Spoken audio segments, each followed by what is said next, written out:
megígértem 100-szor, hogy nem teszem ezt, jaj, ez egy átok. Függőség nem látok, itt ellenem állok, amíg el nem fogy a netem, Jézus Mária. Miért jövök én live-on? Megint átkozzabanok, de elviselem el. A tévért mindent Megteszek. csak a képernyőre kerüljek. Így igaz. Érthetek. Matild, nem kell én nekem, a műsort egyedül vezetem. Így igaz. Nektek, ó Jézus Mária. Miért jövök én live-on? Megígértem 100-szor, hogy nem teszem ezt, jaj, ez egy átok. Függőség nem látok, itt ellenem állok, amíg el nem fogy a netem. Ta-da-da-da, Tuesday, you have a Sunday. Köszönöm néked végre, muzsika százszor. Sajnos csak ez megy, mert itt a beteg anyukám ért meg. Istenem. Dolgozni mást én nem tudok, mert hatalmas vezető vagyok. Ennyi. Ó, Jó Jézus estét! Mária. Hallgassátok a kis vérelnyolvnak a Megígértem a live-on, üzenetét, amit küldnek el. megígértem 100-szor, hogy nem teszem ezt, jaj. Igen. Egy átok, függőség nem látok, itt ellenem állok, ez egy átok.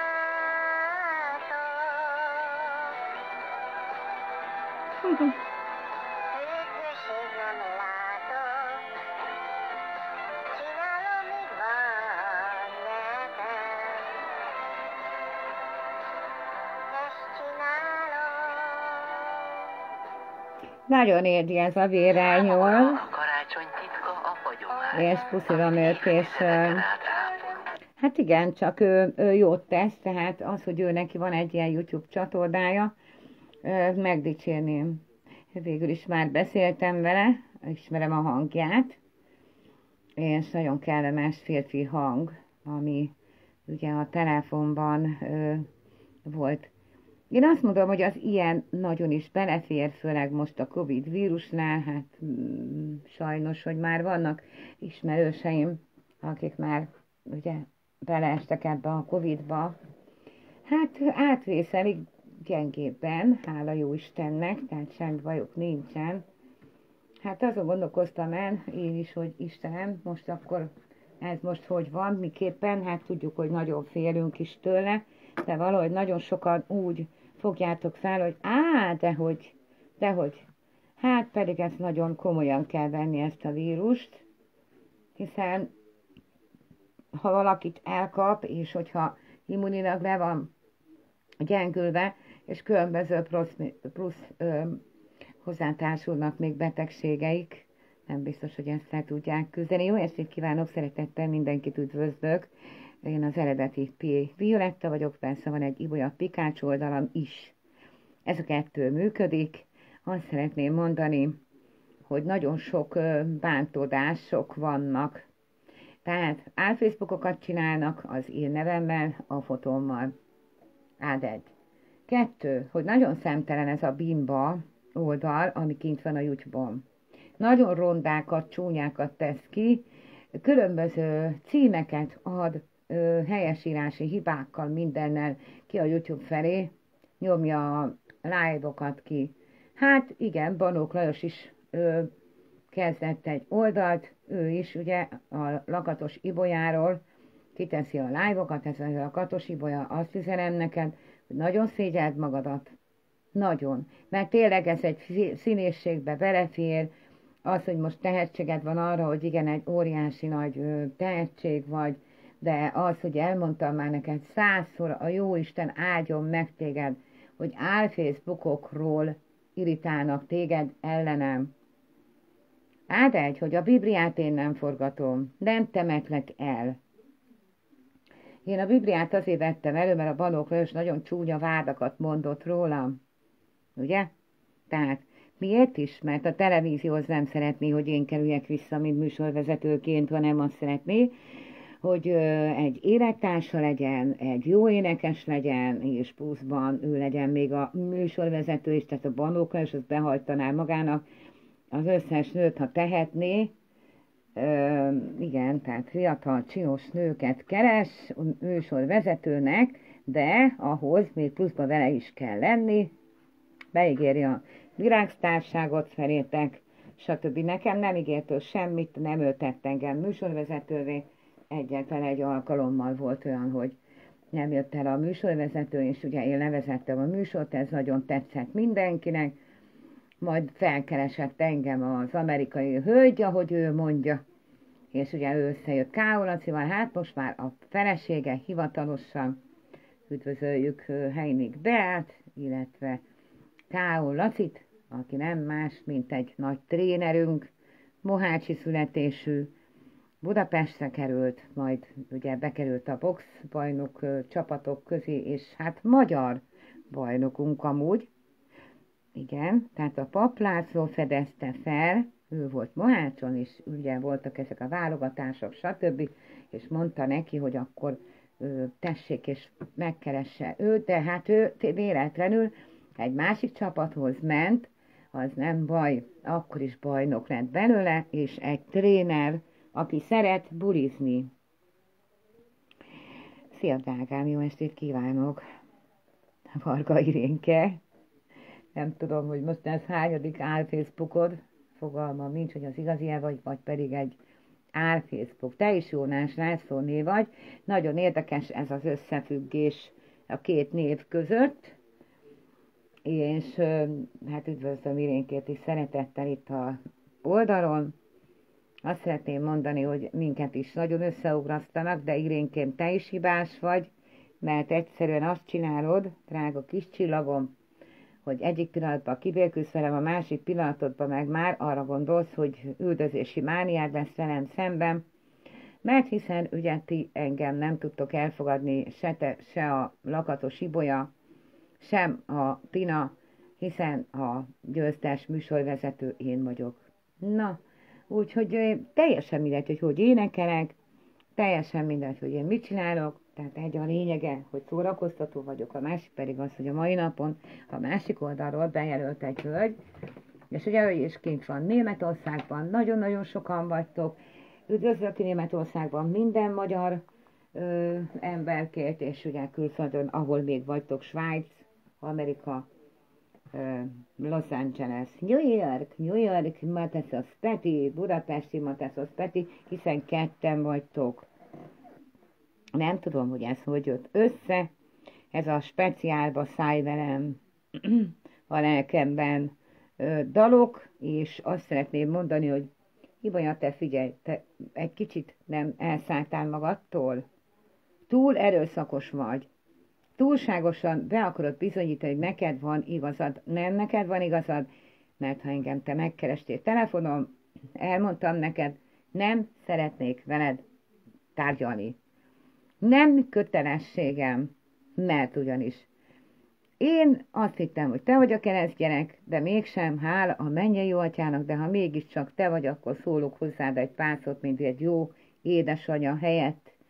Én is megteszem, hogyha én tartottalak a keresztvíz alá templomban katolikusként, akkor azt mondom, hogy drága keresztányom, miért vagy te ilyen? Kitépték a kis lelkedet kiskorodba, tudom, drágám, nem nőttél családban, illetve nevelőszülőknél, de azt el kell viselned, hogy amilyen sorsba tett téged a Jóisten, azt szánta neked, ebből az esetekből tanuljál, és ugye legyen egy szép életed, akkor mi van? Kaptál gyermekeket, megszülted, elhagyott a párod, elhunyt, most van egy másik párod, próbáld meg ezt megemészteni, felemészteni, és a múltat a hátad mögött hagyni. Ennyit tudok neked tanácsot mondani, és még azt is, hogyha csak képletes keresztanyuka vagyok esetleg, vagy a jelölt anyukád, vagy az az anyukád, aki éppen nincs melletted. Én szerintem a te kis lelkedet eléggé szépen ápoltam. Nagyon örültem volna tényleg, hogyha te lennél a keresztgyerekem, és nem ezeket a szavakat kaptál meg tőled. Nagyon-nagyon csúnyán kavarnak, igen. Azt szeretném mondani, hogy ez egy borzasztóan nagyon rossz dolog, amikor ugye álfacebookokat csinálnak. Itt az Aranká barátnőmről álfacebookok voltak, Matildról álfacebookok voltak, Irénkéről, szintén Lakatos Ibolyáról, szintén. Még én nekem is ide szólt a saját álfacebookom. Tehát, amit nem én csináltam, bocsánat, nem a sajátom, mert nem én kezelem, hanem valaki visszaért a fotómmal és a nevemmel. Volt úgy, hogy Pikachu, meg vízipocok Violetta, meg mindenfajta Violetta voltam már. A Pikachu az nem téma, hiszen így lehet szólítani, hiszen olasz hölgy vagyok. Mondhatnám azt, hogy imádok olasz lenni. Na, és a Pikachu név, az tulajdonképpen az egy nemes név, a másik pedig az, hogy van egy olyan szerszám, régen a nagyágyúkhoz használták, hogy belerakták ugye a hatalmas gömböt az ágyúba, és ez a Pikachu szerszám, ezzel lőtték ki. Pss. Tehát azért nagyon vigyázz erre a névre, Lakatos Ibolya, hogy te ne használd az én Pikachu nevemet fel, és ne gúnyolodjál, mert ez egy nemes név, a másik pedig az, hogy kilő a ágyúból téged. Na, ezt ne vett megfenyegetésnek, elnézést kérek, hogy így fejeztem ki magamat, de ahhoz képest, amiket te beszélsz, és ahogyan te engem megpróbálsz lealjazni, lemocskolni, most mondd meg, hogy ha valaki 60 éves, az miért mocskos nő? Hát én is voltam 34 éves, meg 20 éves, meg 16 éves is, meg még 0 éves is. De szemtelen az életben soha. Nem szabad bántani egy idősebb embert, mert az az ember már megélte azt a kort. Nem beszélve arról, hogy én olyan szép nő voltam, hogy hűha, bárhol voltam ezen a világon, mert sok helyen voltam, akár Görögországot említsük csak meg. Hoppá, ilyen gyönyörűséges spanyol nő idejött, azt mondták, nem, megmondtam, hogy magyar vagyok, micsoda, meg voltak bolondulva, a görögök fordítottak utána, minden nem baj, jó élmény volt. Kimentem ugye Amsterdam, Rotterdam, és nagyon sok olyan magyar étteremben megfordultam, ahol ugye én énekeltem annó. Hála jó Istennek! Igaz, hogy 3 napot voltam kint, egy jó nagy folklórt lekavartunk, nagyon-nagyon jó pénzekkel jöttem haza, tele-tele-tele fuxokkal. Nem is tudtam, hogy oda kell menni a vámhoz, hogy megmutassam a bőröndömet. Elfelejtettem, én olyan szépen kisétáltam gyerekek onnét, de 21, de senki, még a kutya sem jött utánam. Tehát bármit összehozhattam volna, vagy bármit áthozhattam volna, és utána kezdtem el gondolkodni, hogy úristen, mi ez? Hát én nekem oda kellett volna mennem a vámhoz, de nem mentem oda, na mindegy, már túl vagyunk ezen, ez nagyon régen volt, sőt el is avult, és ott is, tehát az 1001 éjszakájából lépett elő egy gyönyörű csinos, nagyon szép nő voltam tényleg Frankon, hála a jó Istennek, és nagyon szerencsés, és nem volt meg ez az erős karmám, ez az erős, hogy mondjam nektek, nem foglalkoztam azzal, hogy ki mit mond. Egyszer mondta valaki, hogy te cigány kurva, felálltam, rávágtam egyet neki a hátára, és eltölt az egyik oldalbordája. Erre az egyre nagyon-nagyon allergiás vagyok. Nagyon, mert senkire nem mondhat ilyet Na most Irénke, te következel. Hogy gondoltad te azt, hogy cigánylány létedre, cigánynő létedre engem te lecigányozol? Te kezdted el az egészet. Irén, ez a botrány, ez rajtad keresztül indult el, és te csináltál mindent, de mindent az égvilágon, hogy emberek tömkelegét huszítottad felém. Igen. Emberek lázadtak az ellen, hogy mit csinálsz. Olyan csúnyákat üzentél nekem, és olyan riadt állapotban voltam hirtelen, hogy azt sem tudtam, hogy hol vagyok.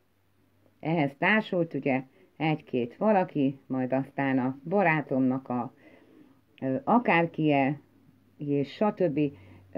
És egyszerűen próbáltátok az életemet annyira kiamortizálni, hogy a végén már tényleg gondoltam arra is, hogy hoppá, elkapom, kettétöröm, mit csináljak vele, kinyugfantsam, ne nyugfantsam, de eszembe jutott az, hogy nem szeretnék olyat, hogy ilyen önkényes bíráskodással valakit lerendeztetni. És szeretem azt, hogy amíg elcsendesedik valami, aztán ugye, mivel hogy nemes vér van bennem, mert az van bennem, hogy fel lehet menni a Facebookra, illetve a Google-ra, és meg lehet nézni.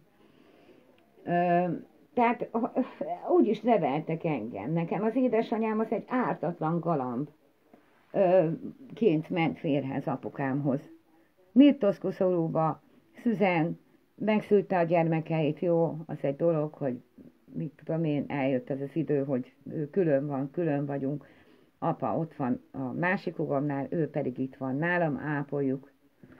Na, a lényege, hogy ugye ebben a vírusos időben ez természetes is, hogy mindenki, aki csak tudja, ne az intézmények belül maradjon a szülő. Abban a pillanatban, ahogyha meg tudjátok oldani, hogy hazavinni, és otthon van, biztonságban. Nem beszélek most azokról az intézményekről, vagy valaki ellen, de, mint ahogy halljuk, ugye, sajnos, hogy nagyon sok az áldozat. Szükségünk van a dédi mamára, szükségünk van a nagymamára, szükségünk van az édesanyákra, és mindenkire. Hadd mondja még az én drága kis unokám, aki most 2 éves, hogy felhív videóhíváson. Mama, kérem a dédi mamát, mert már nagyon szépen tud kommunikálni. Hogy legyünk boldogok, és hogy legyetek ti is boldogok. Ezek a live-ok, az élő live-ok nem azért születtek meg, hogy kimenjen a YouTube-ra, hogy lehallgassátok, levegyétek a hangot, más tegyetek oda helyette. Nagyon nem vagyok ezzel megelégedve. Azzal meg vagyok elégedve, hogy jön a Matild élő videóba, és elkezdi mondani, hogy én szidom az Irén, szidom a Lakatosi Bolykát, szidom őt nem szidom, csak néha. Neki is volt ugye 5-6 álfacebookja, azzal írogattak, és a végén szegény Kémet pont az eredetit tiltottam le. Abszolút nem volt szándékom, hogy én őt letiltsam, de utána már ő berágott, és jött egy olyan videóval, hogy puty, vége a kapcsolatnak, nem áll mellettem, a Vöröspapnő oldalára állt. Köszönöm szépen, Matitkám. Igen, közben olvasom, bocsánat, kommenteket is. Szép estét kívánok neked, Kálmán. Elizó Brand, Györgyike, neked is. Editkém, szia, puszi.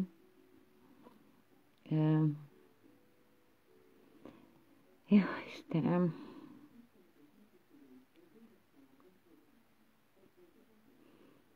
Igen, de még én mindig szép nő vagyok, szeretnék válaszolni Beatrix Tracy Tomály, vagy Thomas, vagy Tomály, mindegy, nem tudom.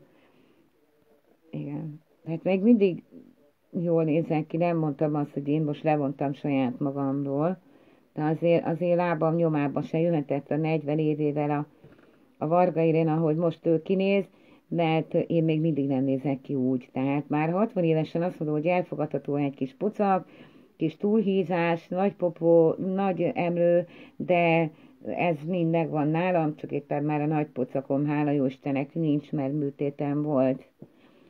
és szeretnék ugye gyógyulni mindenféleképpen tekintetben arra, hogy a közeljövőben, hogy tudjam élni az életemet, és szép életem legyen, még ami még hátra van, és gondolom, hogy nektek is ez kéne.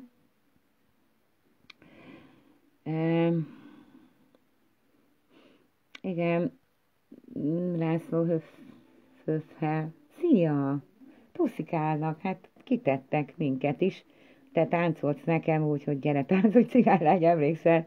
Én nagyon-nagyon szeretnék besztárolni, most itt van László Höffler. Igaz, hogy ő mindig azt mondta, hogy Höffler. Bocsánat, nem tudom a nevedet valahogy kiejteni, Lacikám. De még én ennyire fair srácot és kedves embert, mint a Laci Höffner, ilyet még nem is láttam, nem is ismertem a földön. Ugyanis én is féltem egy kicsit tőle, de mégis azt mondtam neki, Lacikám, én nő vagyok, ne törd össze a gitárt, én előttem félek. Nagyon-nagyon jó műsort tudtunk leadni a Balkai Szalon című, meghívott ugye a Laci engem is, Höffner Lászlót is a Balkai hívott meg, és nagyon jól éreztük magunkat. És igen, táncoltunk, igenis buliztunk, tessék, meg lehet nézni, hogy akármennyi műfaj találkozott az életben, ebben a Balkai Szalonban, bebizonyítottuk azt, hogy mekkorát tudunk bulizni. Na persze mindenki félt, be a hívott, élsz még? Mondom, persze. Én még ennyire rendes és kedves embert, mint Höffner László, az életemben nem láttam. És ő pedig egy kortárs festőművész. Tehát tudjátok ám azt meg, hogy kit sértetek meg, kit bolondoztok ne, kinek mondjátok, hogy sárga papíros, meg ilyenek, na ne. Szóval azért egy művész meg van ám áldva plusz dolgokkal. Aki művészben nincs meg az a plusz dolog, és nem őrült egy kicsit, az nem művész. Tehát arra nem lehet azt mondani, hogy művész, mert mi művészek, ha mondhatom én magamra egy ilyen picike kis művésznő, mint én, arra tekintettel, hogy ugye a keresztgyerekem szobrászművész, a másik festőművész és tanár, és doktorátusok szereztek már, tehát azt szeretném mondani, hogy engem azért nem kell annyira lenézni.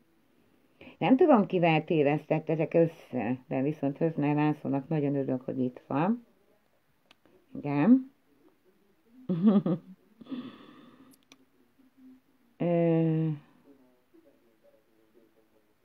Micsoda? Ajaj, milyen üzenetet kaptam már ilyen. Ajaj. Akkor itt valaki másikért, nem ő.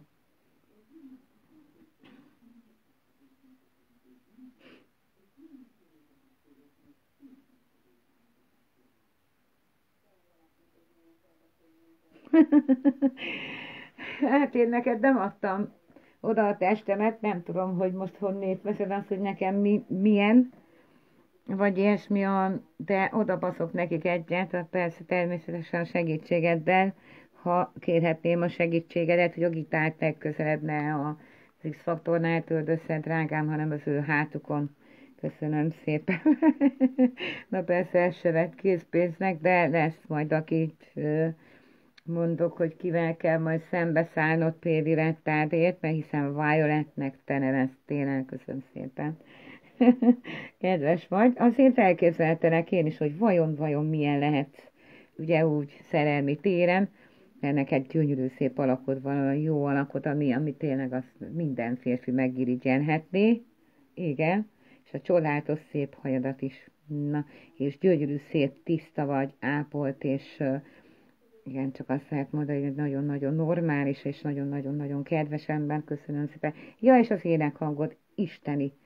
Remélem, hogy most, hogy ez a Covid elmúlik, tudunk csinálni egy hatalmas nagy bulit. Rendben, köszönöm szépen előre is, hogyha benne lennél.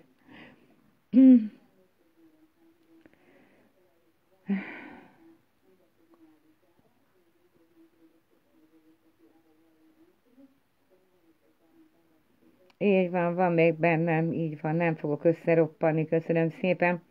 Majd az irigyeim összeroppannak, szerintem, és azt szeretném mondani, hogy én még mindig tartom magam olyan nőnek, mint amilyen nő ez a Varga Irén, meg ez a Lakatos Ibolya. Tehát nagyon sajnálnak titeket, kettőtök közül, akkor úgy mondanám, hogy Pévi lett az első, majd utána jön Varga Irén, és csak utána jössz, Lakatos Ibolya.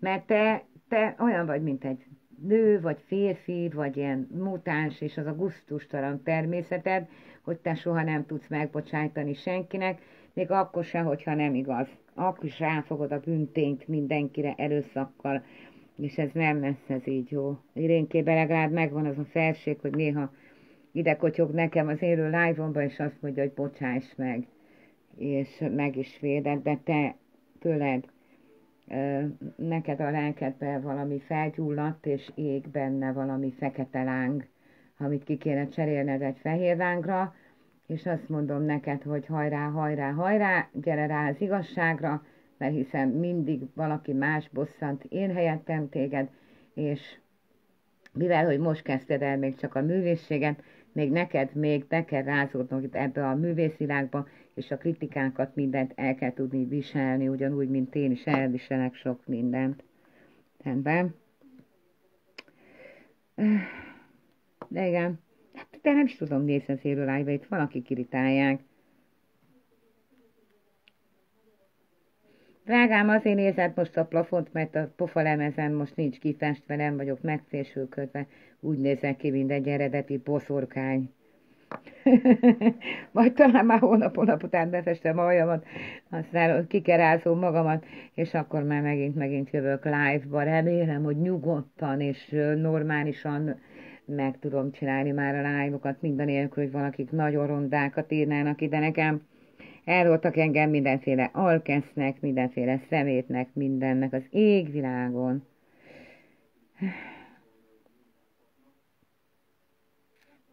Így van. Pontosan, hogy igazat mondtál, Beatrix, hogy 40 év felett nem sűrűn változnak meg a nők, pláne, hogyha törődnek a külsejükkel, törődnek a lelkükkel, és törődnek mindennel. Úgyhogy Irénkém, legközelebb ilyet ne csináljál, hogy azt mondod a te testedre, hogy jó, én azt elhiszem, hogy feszes. Te azért nézd már meg magadat, látod, most kicikiznek téged a TikTokon. Nem baj, hát dicsért magad, szeress magad, annál jobb nincsen. Hát így van. Pontosan, hogy sokkal szebb vagyok, mint ezek a sok-sok ocsmányos nőszemély. De igen. Rendben van, Laci, Höfner. Höller, Höckler. Höckler László. Igen. Megtanulunk valami jó rockdalt, aztán elnyomjuk ketten, jó? Nukleáris világ, láttad, nukleáris világ, nyomjuk majd Nacikán egy hatalmas nagy koncertet, jó? Ha már az X-Faktor veteránai itt így összejöttek, hiszen Höfner Laci volt a legtöbbször az X-Faktorban, és én jó magam Péri lettem. Üdvözöljük az X-Faktorosokat. Jövünk, drágánk. Drágáim, jövünk.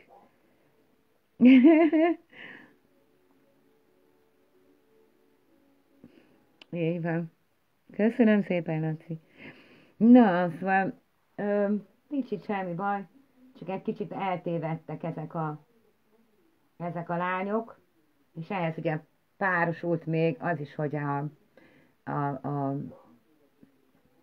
a párom elfordult tőlem, ugye anyut lehoztam, nem értem rá, átfordult ide a szomszédasszonyra a 3 házalodéd, és az a nő viszont annyira úgy érzi, hogy már teljes mértékig a övé, és stb. Tehát hogy lehet ilyet csinálni?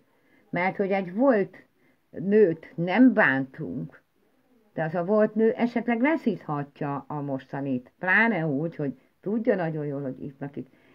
Nem messze tőlem. Miért csinálta ezt a barátom? Miért nem repült odébb 5 fával egy idegen madárnak? Hát szóval azért nem tudom megérteni, hogy azok is miért cirkuszolnak, és miért vannak ezek az oldalak, és kik csinálják, és miért csináljátok? Miért?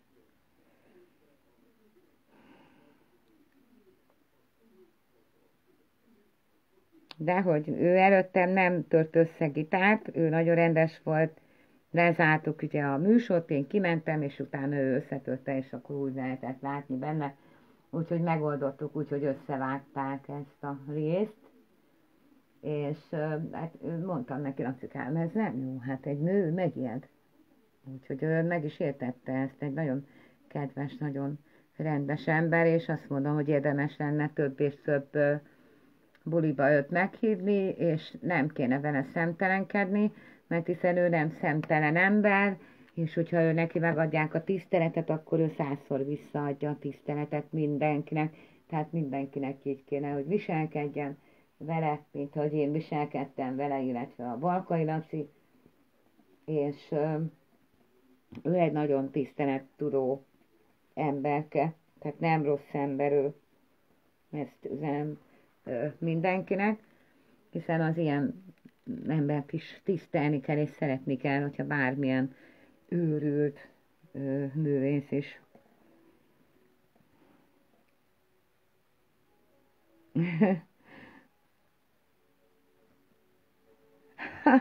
Rendben, Lacikám, rendben. Akkor írjuk a dalt, rendben.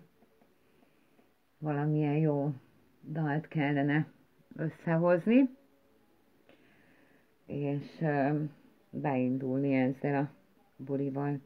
Rendben, és keressük a sok pénzt. Tehát nem kellenek az őrült nők, inkább Balkai Lacival és Höfner Lászlóval indulok én bekoncertezni. Igen.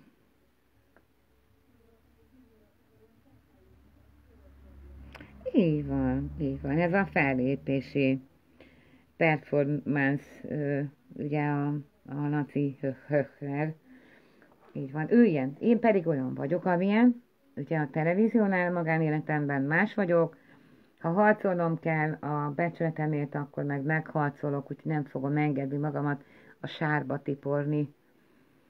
Na, Lacikám, mit szólsz ez a Varga Irénhez és ehhez a Lakatos Ibolyához?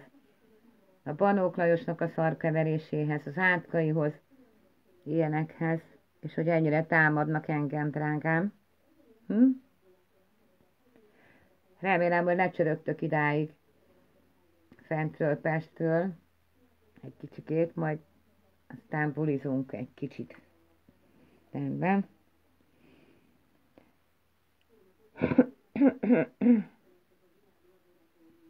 Oké.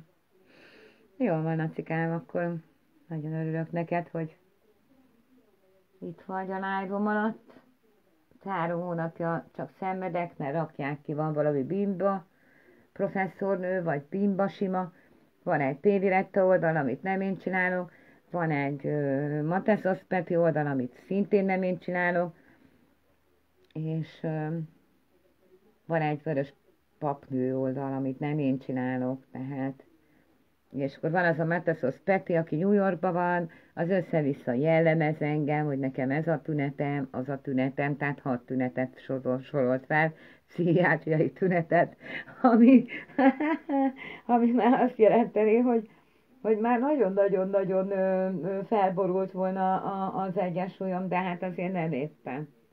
Úgyhogy egyik tünet sincs meg, egy nagyon kicsit megvan az, hogy nem üldözési mánia, hanem már nem bízom meg senkiben annyira, mint régebben, tehát nem engedem magamhoz közel annyira azokat az embereket, mint ahogy közel engedtem eddig. Tehát az ember mindig tanul valamiből. Igen. Én voltam a buta, hogy közel engedtem magamhoz ezt a csajszit is, aki elvitte a barátomat, és mondtam neki egy-két infót, ő is mondott nekem, most pedig ott tartunk, hogy egymást szídjuk, tehát a kratek meg jól röhög a markába, úgyhogy ezt üzenem neki. Tőle sem volt szép, hogy engem lenézett, 60 éves létére azt mondta, hogy én öreg vagyok, én is 60 vagyok, úgyhogy elnézést kérek. Talán, mit tudom én januári vagyok, ő meg márciusi, vagy a franc se tudja, hogy mikor született, vagy április. Nem szabad. Tehát egy férfi sem ér meg annyit, hogy 2 nő ezen most veszekedjen, vagy akár hajat tépjünk, vagy bármi, mert elhagyott engem, ugyanúgy el fogja őt is hagyni. Igen. Tehát az ilyen embernek nincs szíve. Értitek? Na. A másik pedig az, hogy tényleg nem tudom, de valahogy összejöttek az olyan problémák, amiknek nem kellett volna, hogy összeszaladjanak így hirtelen. És hát ez az Ibolya, ez mit akar? Mi a bánatot akar? Mit akar? Hát ahogy viselkedik, már egyenesen beutaló a pszichiátriára neki. Így nem szabad viselkedni, mert néha észre kell kapnunk, hogy akkor mi van itt? Hoppá, hát hogyha beszéltem a hölgyel telefonon, akkor csak tudom, hogy nem ő írkál nekem az oldalaimhoz, mert ő rámegy az élő rádió után leteszi, és megnézi a kommenteket, rámegy az oldalra, megnyomja a nevet, nem így ott van az oldal, láthatja, hogy 1 hete, 2 hete készülhetett, vagy aznap, akkor az már unfrank oldal, úgyhogy engem is jelölnek sokan, a mai dátummal csináltak Facebookot, vagy a tegnapival, és akkor most ilyen tömeges férfiak kezdtek el rohamozni. Nem tudom, talán kitettek engemet a társkeresői oldalra? Hát nem keresek én senkit magamnak, úgyhogy abszolút nincs férfi hiányom, ezt üzenem mindenkinek. Ha megvan, akkor van nekem olyan barátom Tarcsiba, aki megvan nekem olyan téren. Igen, gondoltam már arra, hogy az, de nem tudom, nem mondhatom rá, nem biztos. Irénke, bejössz a live-ba? Igen?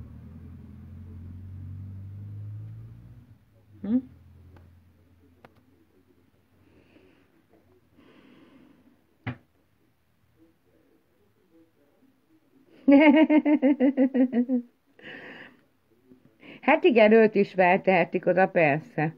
Minden színész feltehetik oda, összevágják a dolgokat. Az ember szájába bármilyen, akármit beletehetnek, mint ahogy a Varga Irénnek, és most nem tudom, hogy az Irénke az eredetileg, amit keringít a Facebookon, de Isten nyugtassa az Ivike Blue dívámat, róla is mesztelen fotóktól kezdve minden megkerült, úgyhogy nem is tudom, hogy bírta ezt ki az Ivikém, az Ibolyám, Ivike Blue, hogy ilyen dolgok voltak, és egyszer még így a halála előtt írt rám, hogy Ibolyám, én nagyon szeretnek téged, és stb. És én is mondtam neki, hogy igen, és mondta nekem, hogy én miért beszélek róla így, úgy, amúgy mondom, én nem, édesem, én nem. Valaki más Facebookról basszatta az idegeit. Tehát huszították rám, most huszítják Irént, most huszítják Lakatos Ibolyát, gondolom, hogy Lakatos Matildot is. Igen. De ránéztem könyv az oldalra, egyik valakinek az oldalára, az mind az én ismerőseim, és hát sajnos benne vannak a fekete csúcs nagy alvilágba, úgyhogy felhívom mindenkinek a figyelmét arra, hogy már kezdünk rájönni, hogy kik vagytok, és merről, és hogyan.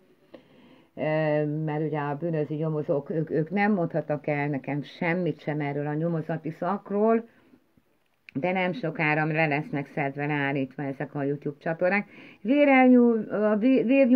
Vérnyelvú, az maradhat, a nyuszika, mert ő nagyon szépeket írkál nekem. Igen.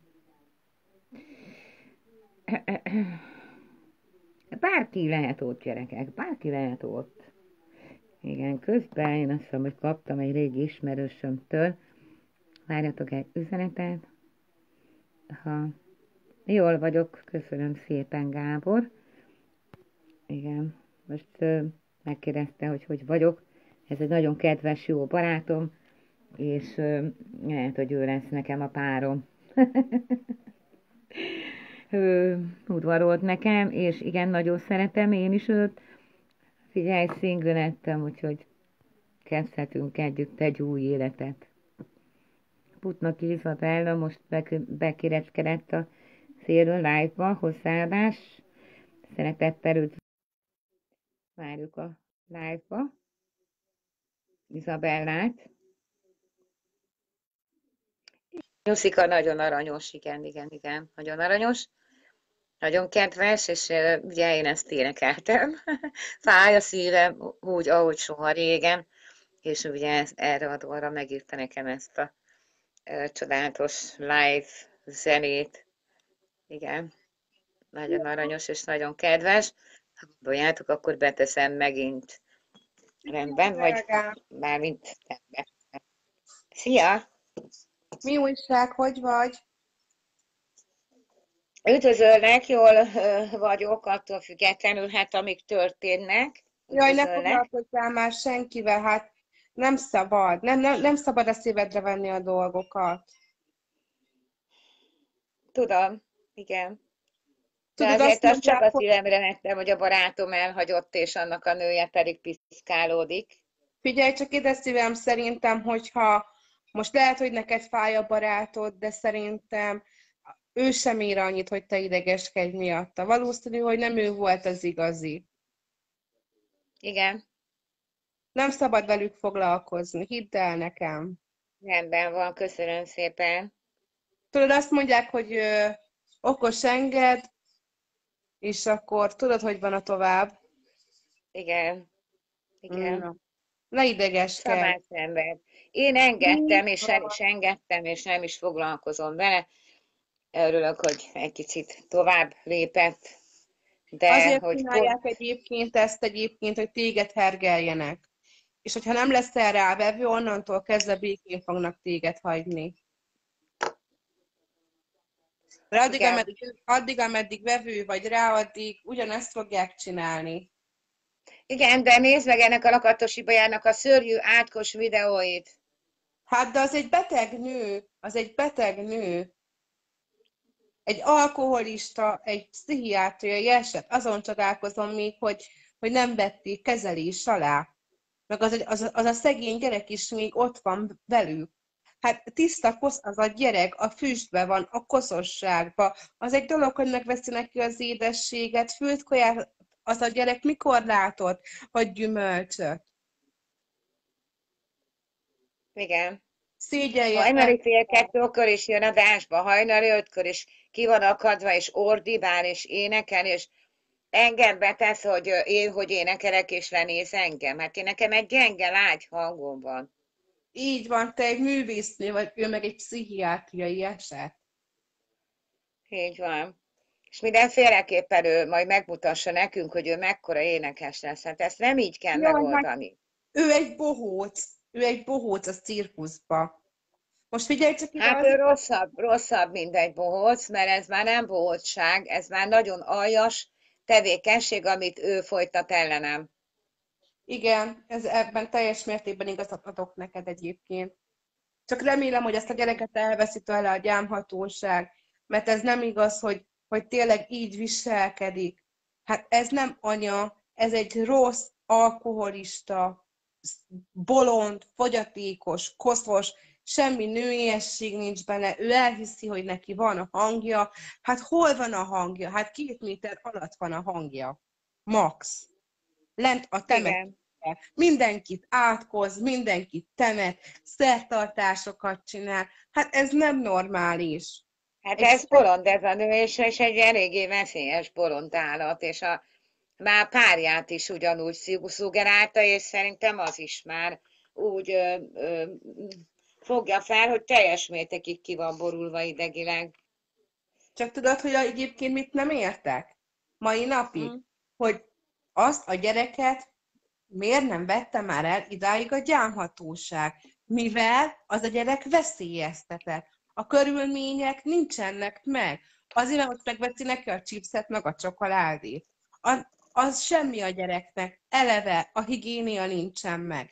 Nincsen meg az, annak a gyereknek nincsen meg a napirendje, hogy fürödjön, hogy mikor van az alvásidő, mikor van a reggeli, a 10 órai, az ebéd, a vacsora, nincs egy napi rendje. Azt a gyereket az a huszti húzgálja össze-vissza.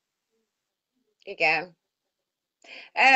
Hát a férfi az ott van, a Huszti István, az felügyeli és ellássa azt a gyereket, De milyen de ez a hölgy most nagyon jó járt, mert ugye neki állítólag nyomozó, tehát állítólag nyomozó a párja.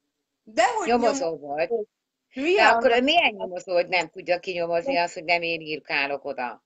Figyelj csak ide, erre meg azt tudom mondani, hogy aki egy ilyen nőt el tud viselni, mint ez az Ipolya, hát az se lehet normális.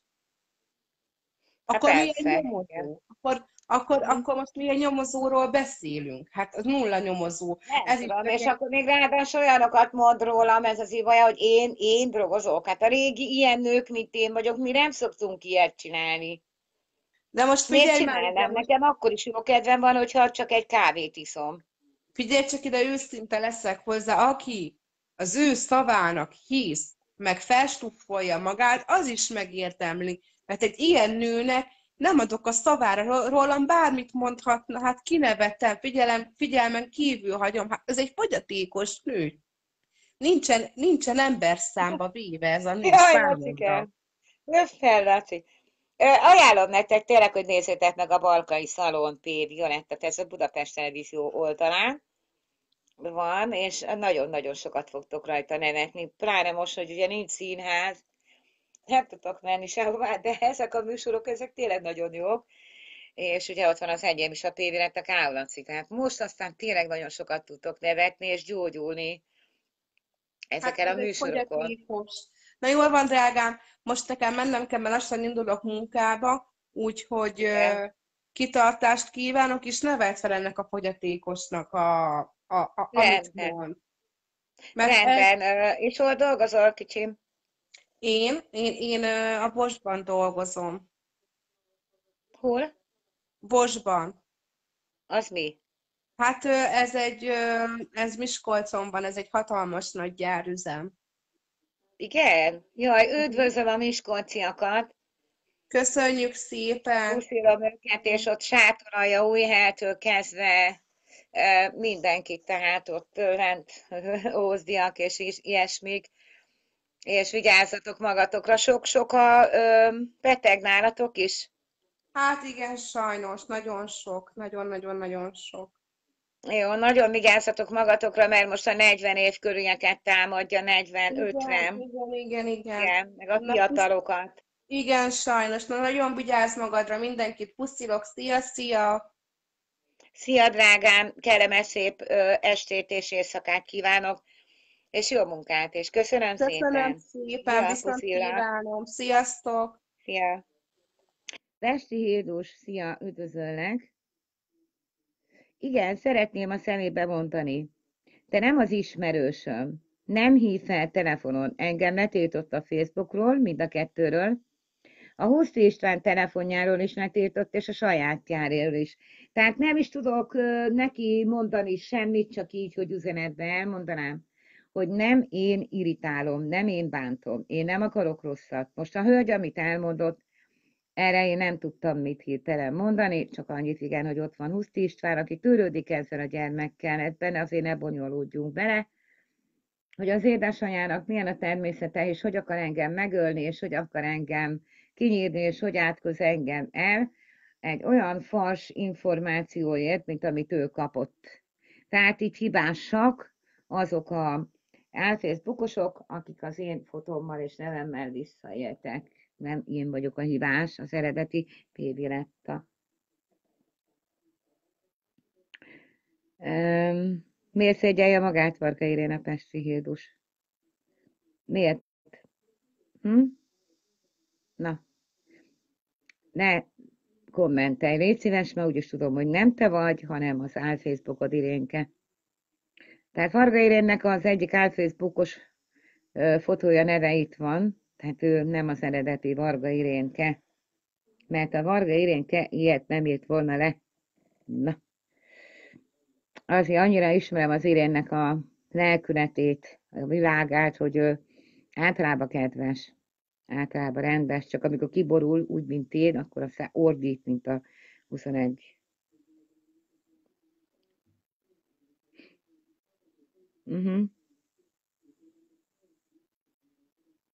Hát igen, ez a baj, Putnoki Izabella, hogy ez a Lakatos Ibolya mindenkit letilt, mindenkit az ellenségévé képzel, tehát neki van üldözési mániája, mégpedig jó nagy.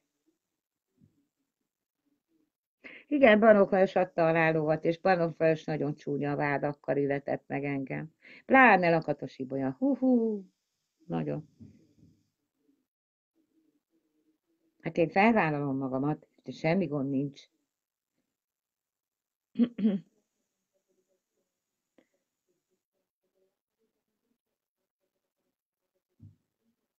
Persze, hát anya is természetesen, hát nekem nem az érdekem, hogy elvegyek a gyerekét.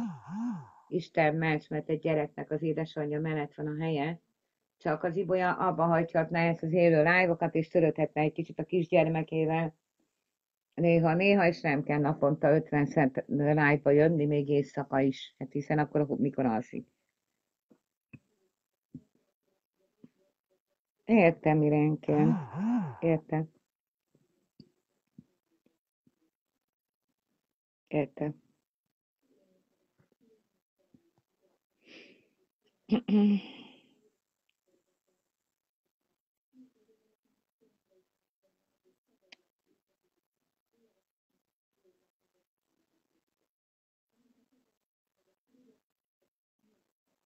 Értem, jól van. Na, ne veszekedjetek itt az élő live-om alatt.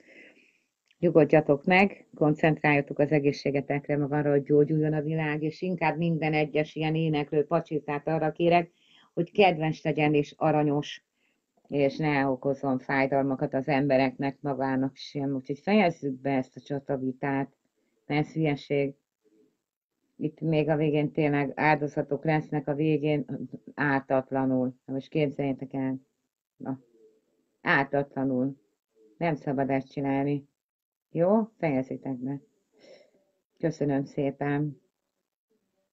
Én is befejezem. Ebben. Oké.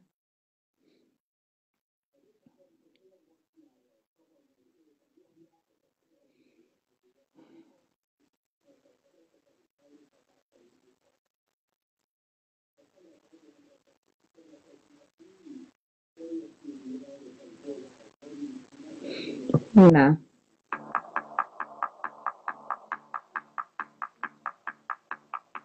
Fogadjátok szeretettel búcsúzóan most a mai napra ezt a dalt tőlem, jó, hogy kötözni való bolond az én szívem, ezt küldöm Lakatos Ibolyának.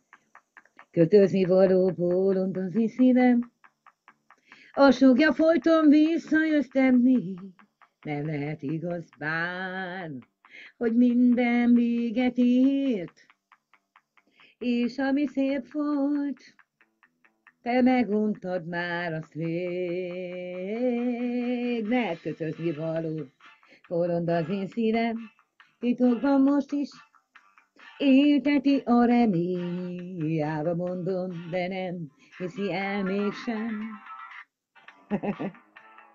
hogy a te csókod másé, nem az enyém, mondni az igazság, az igazság. Neked csak árt a hazugság, a hazugság. És jobb lenne talán, ha igazat mondanál nekem már. Bolond és kötözni való, bolond az én szívem, a sugja nekem visszajöttem még. Akárhogy is fáj. Ajaj, ez a betyárt telefonáló már megint itt van. Igen, lesz műsor. Úgy döntöttem végül is, hogy igen, lesz műsor. Pontos dátumokat nem tudok mondani. Egyelőre senkinek semmit. És ez a privát szám mindig hív, és mindig zaklat, azt szeretném mondani.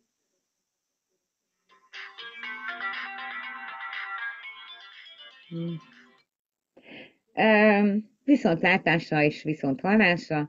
Sziasztok, vigyázzatok magatokra, és mindenkit nagyon szeretettel üdvözlök, és azt szeretném mondani, hogy mindenki békében legyen. És a YouTube felé nem én teszem ki az élő videóimat. Hát, ha egyszer majd lekerül onnan. És azt üzenem ennek a privát számnak, hogy hagyjál már békén, légy szíves.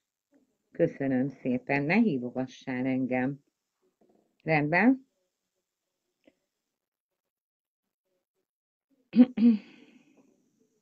Sziasztok! Kellemes jó estét és jó éjszakát kívánok, és mondjátok már meg ennek a lakatosi bolykának, hogy én nem foglalkozom vele, nem törődök vele, nagyon csúnya dolgokat csinál a YouTube felé, álljon le, ne csinálja, mert már sok ember ezt látja, nem szabad ilyen viselkedést mutatnia a külvilág felé. Rendben?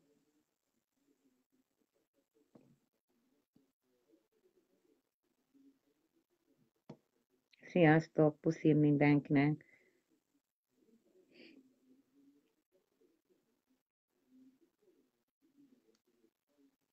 Hát nem tudom, gyerekek, hogy most mi van, kinek az ismerőse, kinek nem. Puszillak, drága. Hökner László. Höller László.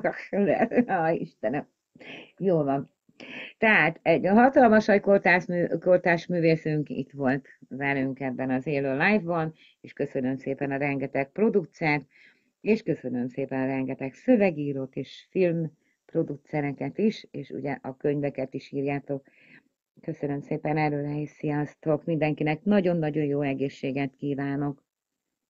Vigyázzatok magatokra! Puszi nektek!